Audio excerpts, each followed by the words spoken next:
Dear students, माई साहब doctor Akhilesh Kumar. पिछले class में हमने 3D संक्रमण श्रेणी के तत्वों से की तुलना 4D और 5D से की थी। उसको क्रम को आगे बढ़ाते हुए आज जो टॉपिक है जिस पर डिस्कस करेंगे हम, वो है चुंबकीय आचरण, मैग्नेटिक बिहेवियर। संक्रमण धातुओं के अधिकांश यौगिक अनुचुंबकीय पैरामैग्नेटिक होते हैं। अयस्क इलेक्ट्रॉनों की उपस्थिति के कारण ही इनमें अनुचुंबकत्व उत्पन्न होता है। संक्रमण धातु यौगिकों में अयस्क इलेक्ट्रॉनों की संख्या की जानकारी मिलने पर उसकी संरचना, स्टीरियो रसायन, स्पेक्ट्रो आदि विशेषताओं को आसानी से समझा जा सकता है। क्लासिकल मैकेनिक्स यानी चिरसम्मत यांत्रिकी के अनुसार परमाणु में उपस्थित इलेक्ट्रॉन दो प्रकार से गति करते हैं। एक है ऑर्बिटल मोशन और दूसरा है स्पिन मोशन।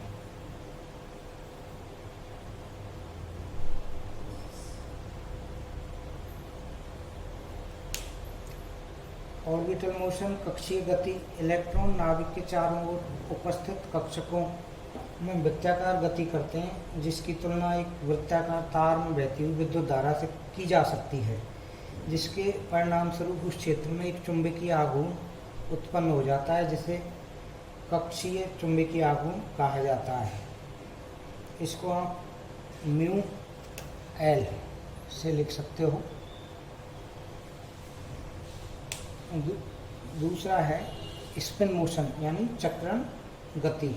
इलेक्ट्रॉन नाभिक के चारों ओर गति करने के साथ साथ अपने अक्ष पर भी चक्रण करता है। जिस प्रकार पृथ्वी सूर्य के चारों ओर चक्कर लगाने के साथ साथ अपनी धुरी पर भी लट्टू की तरह घूमती है, ठीक उसी प्रकार इलेक्ट्रॉन भी अपने अक्ष पर चक्रण करता है, और जिसके परिणाम स्वरूप कुछ चुंबकीय आघूर्ण उत्पन्न होता है, जिसे चक्रण गति या चुंबकीय चक्रण गति, स्पिन मैग्नेटिक मूवमेंट, या उसको आप म्यू स्पिन है तो आप इसको म्यू एस से कर सकते हो। ये म्यू एल से कर लेते हैं ऑर्बिटल मोशन को। इन दोनों चुंबकीय आघूर्णों के यानी ऑर्बिटल मोशन और स्पिन मोशन के फलस्वरूप प्रत्येक परमाणु एक छोटे चुंबक की तरह व्यवहार करता है। अतः किसी पदार्थ के कुल चुंबकीय आघूर्ण दोनों आघूर्णों यानी कक्षीय गति और चक्रण गति का योग होता है। तो हम इसको इस तरह से समझ सकते हैं कि म्यू इफेक्टिव इसके म्यू एस और म्यू एल, इन दोनों का योग। या म्यू एल को आप जब लिखते हो तो आप कैसे लिख सकते हो, म्यू बराबर g l under root l और एल प्लस के 1। और म्यू एस को आपको लिखना है तो म्यू एस इसके हो जाएगा G S S plus k 1। S इसमें और एक एल। एस को आप क्या कहोगे, चक्रण क्वांटम संख्या का योग, और एल कक्षीय कोणीय आघूर्ण। इसके आधार पर हम इनका चुंबकीय आघूर्ण आसानी से निकाल सकते हैं, क्योंकि चुंबकीय आघूर्ण डायरेक्टली क्या होता है, प्रोपोर्शनल किसके होता है, एन का मतलब अयस्क इलेक्ट्रॉनों की संख्या।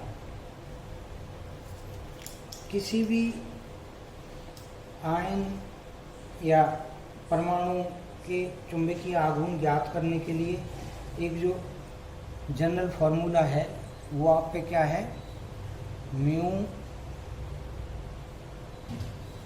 जो भी अपन ने ज्ञात किया उसी के आधार पर, यानी म्यू एस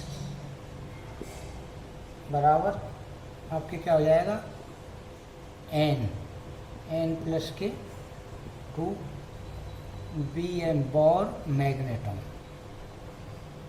एन यहाँ पर क्या है, अनपेयर्ड इलेक्ट्रॉन्स की संख्या।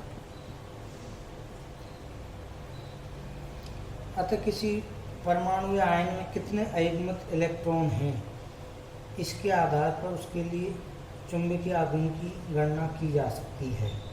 जैसे आपने यहाँ पर n का मान और यहाँ पर म्यू s का मान निकालना है, तो 0 के लिए म्यू s का मान क्या होगा, 0, 1 के लिए 1.73, 2 के लिए अयुग्मित इलेक्ट्रॉन है तो 2.84, और 3 अयुग्मित इलेक्ट्रॉन है तो उसका चुंबकीय आघूर्ण बोर मैग्नेटॉन होगा 3.87। इसी तरह 4 है, 4 के लिए 4.90, और 5 के लिए कितना होगा, क्योंकि जब d ऑर्बिटल या f ऑर्बिटल की आप बात करोगे तो d में अयुग्मित इलेक्ट्रॉनों की संख्या मैक्सिमम 5 होती है, और f को आप डिस्कस करते हैं तो उसमें 6 और 7 भी हो सकती है। 6 के लिए 6.92 और 7 के लिए 7.93 बोर मैग्नेटॉन आता है। इस आधार पर हम किसी भी परमाणु आयन के अयुग्मित इलेक्ट्रॉनों की संख्या के आधार पर उनका चुंबकीय आघूर्ण का मान ज्ञात कर सकते हैं। यानी आपने जो ये फॉर्मूला काम में लेना है, इसमें n अयुग्मित इलेक्ट्रॉन है, उनको आप किसी एक को देखना चाहो तो देख सकते हो कि म्यू s, यदि n का मान अयुग्मित इलेक्ट्रॉन की संख्या कितनी है, 2, तो 2 + 2 तो कितना हो गया आपका इसका 8, और 8 का आंसर क्या आएगा 2.84। इससे आप किसी भी परमाणु आयन के कितने अयुग्मित इलेक्ट्रॉन हैं इनकी संख्या ज्ञात कर सकते हैं।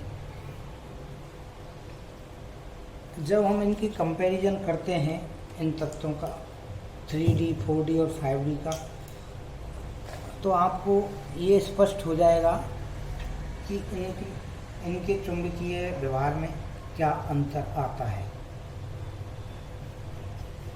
भारी संक्रमण तत्वों की एक प्रमुख विशेषता यह है कि निम्न चक्रण यौगिक बनाते हैं।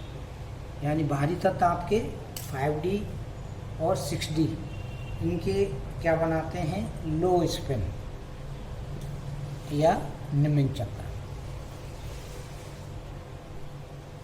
बनाते हैं, और इनमें डेल्टा का मान किससे अधिक होगा, पाई से। पाई क्या है यहाँ पर, पेयरिंग एनर्जी। जबकि प्रथम संक्रमण श्रृंखला के तत्व निम्न चक्रण तथा उच्च चक्रण, यानी आप जब 3D की बात करोगे तो दोनों तरह के लो और हाई दोनों तरह के स्पिन प्रदर्शित करते हैं। निम्न चक्रण वो यौगिक होते हैं जिनमें अयुग्मित इलेक्ट्रॉनों की संख्या क्या होगी, न्यूनतम हो। इसके विपरीत उच्च चक्रण यौगिकों में अयुग्मित इलेक्ट्रॉनों की संख्या क्या होती है, अधिकतम। संक्रमण धातु आयनों में 5 D कक्षक समान ऊर्जा के होते हैं जिनको समभ्रंश कक्षक कहते हैं। लेकिन जब ये यौगिक बनाते हैं तो इनका विभाजन हो जाता है, और ये विभाजन किस तरह से होता है इसको भी आप देख सकते हो इस डायग्राम से।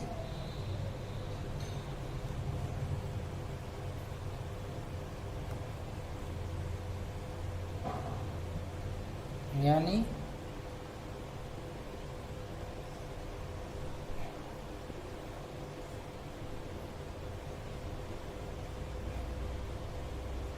इधर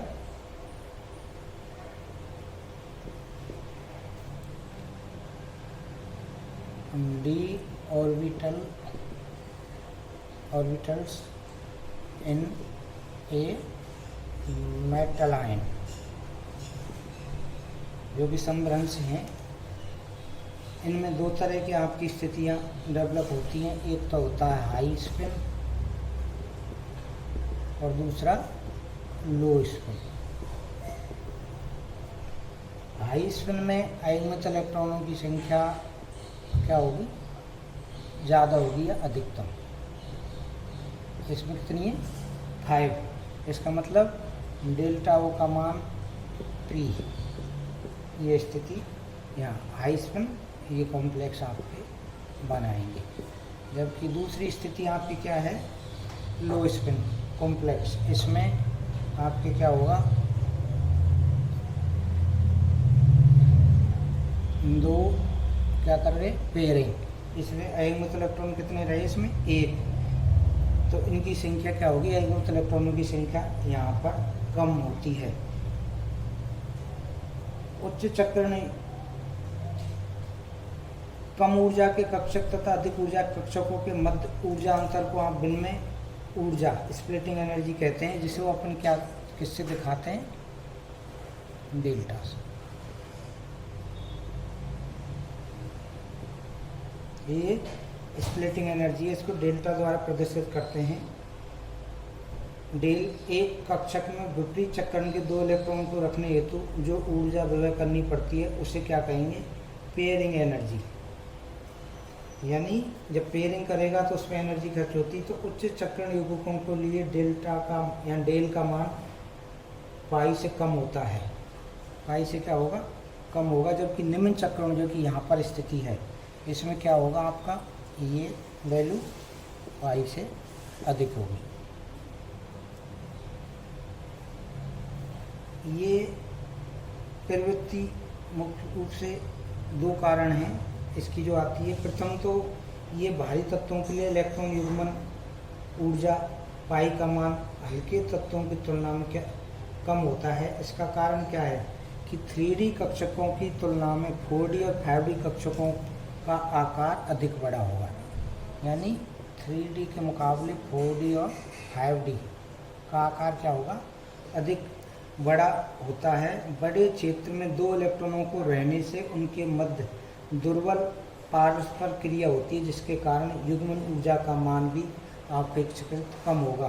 दूसरा कारण क्या है कि धातु से बंधित सभी लिगेंड के किसी एक क्षेत्र द्वारा 3D कक्षकों का विभाजन ऊर्जा का मान न्यूनतम यानी डेल का मान सबसे कम तथा 5D कक्षकों का अधिकतम विभाजन ऊर्जा का मान सर्वाधिक होता है। इसके परिणाम स्वरूप प्रबल फील्ड वाले लिगेंड सभी यानी 3D, 4D, 5D का इतना अधिक विभाजन कर देते हैं कि डेल का मान यानी इसका मान क्या हो जाएगा, पाई की तुलना में डेल का मान पाई से अधिक होता है, जिससे निम्न चक्रण संकुलों का निर्माण होता है। दूसरी ओर दुर्बल फील्ड लिगेंडों द्वारा 3D कक्षकों का विभाजन क्या हो जाएगा, कम हो जाएगा, जिससे डेल का मान पाई से अधिक होगा। तो 4D व 5D कक्षकों का विभाजन इतना अधिक हो जाता है कि इसका मान क्या हो जाएगा, पाई से अधिक हो जाता है। इसी तरह हम जब इनकी कंपैरिजन करते हैं तत्वों का, तो ये पाया जाता है कि जिन धातुओं में अयुग्मित इलेक्ट्रॉनों की संख्या समान है उनके निम्न चक्रण वाले संकुलों के चुंबकीय आघूर्ण भिन्न भिन्न हो सकते हैं। यानी जिनकी समान है उसमें भिन्न भिन्न कैसे, जैसे अपन क्रोमियम की बात करें, क्रोमियम सेकंड, मैग्नीज थर्ड और ऑस्मियम फोर्थ।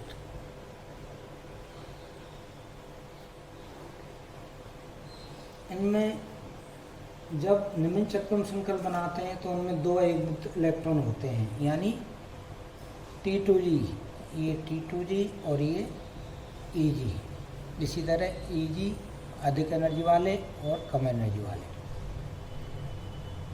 T2G तथापि क्रोमियम और तथा मैग्नीज संकुलों के चुंबकीय आघूर्ण लगभग, इनकी जब बात करते हैं, इनके लगभग कितनी वैल्यू आती है, बोर मैग्नेट्रॉन 3.6। जबकि ऑस्मियम की बात करेंगे तो इसका लगभग कितना आता है मान, 1 से 2 MB।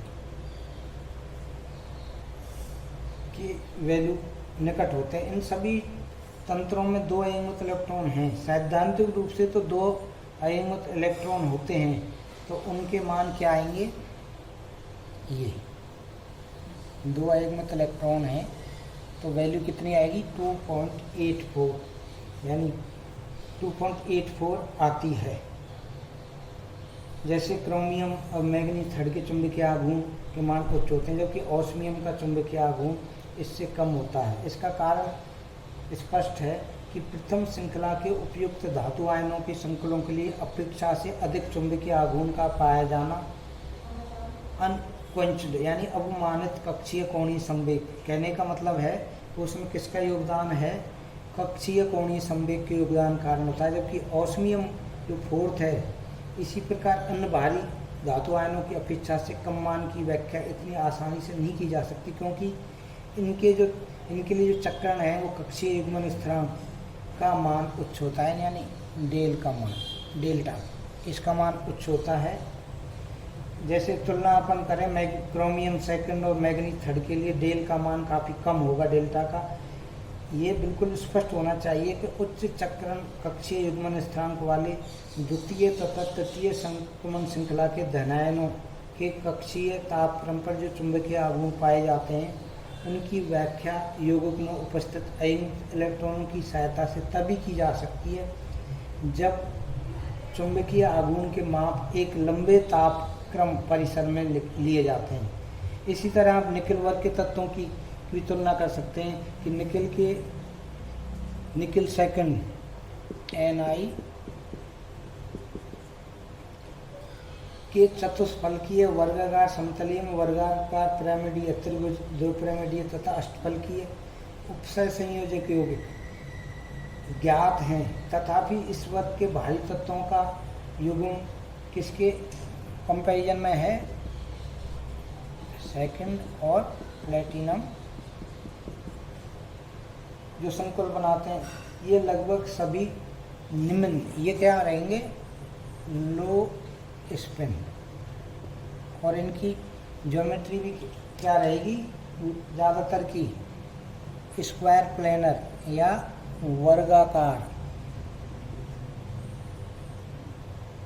समतलीय। जबकि इसी ग्रुप में आप निकेल में इनको देखोगे, निकेल को, तो इसकी जो यौगिक ज्ञात हैं वो सभी तरह के स्क्वायर प्लेनर, टेट्राहेड्रल, बाइपिरामिडल, अष्टफलकीय, ऑक्टाहेड्रल उपसंयोजक ज्ञात हैं। तो इस आधार पर जब इनकी दोनों की तुलना करते हैं तो जिनकी हाई स्पिन और लो स्पिन जो स्थितियाँ हैं, इनके आधार पर आप ये समझा सकते हैं कि उसमें कितने अयुग्मित इलेक्ट्रॉन हैं। अयुग्मित इलेक्ट्रॉन हैं तो स्टेबिलिटी उनकी क्या रहेगी, उनका बोर मैग्नेट्रॉन का मान क्या आएगा, इसकी व्याख्या आप डिटेल में समझा सकते हैं कि उनका चुंबकीय आचरण किस तरह से ज्ञात कर सकते हैं, किस तरह का होगा। धन्यवाद।